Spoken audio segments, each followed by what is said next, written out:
Gempa dahsyat yang menimpa Myanmar dengan magnitudo 7,7 pada Jumat 28 Maret merusak berbagai bangunan penting di wilayah tersebut.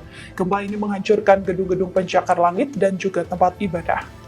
Salah satu yang terdampak gempa di Myanmar dengan magnitudo 7,7 ini adalah kuil pagoda. Gempa dahsyat ini terjadi saat 270 biksu sedang berkumpul di dalam kompleks kuil. Runtuhnya bangunan ini telah merenggut nyawa 80 biksu dan lebih dari ratusan biksu dilaporkan masih terkubur di dalam reruntuhan. Tempat penting lain yang terdampak adalah Istana Mandalay atau The Mandalay Royal Palace yang juga sudah dibangun sejak tahun 1958 silam. Gempa ini juga menghancurkan Sinbyu Pagoda yang ada di wilayah Migyon, salah satu bangunan bersejarah di Myanmar. Jembatan Alpha yang ikonik di Myanmar juga hancur akibat gempa. Download Tribun X sekarang, menghadirkan lokal menjadi Indonesia.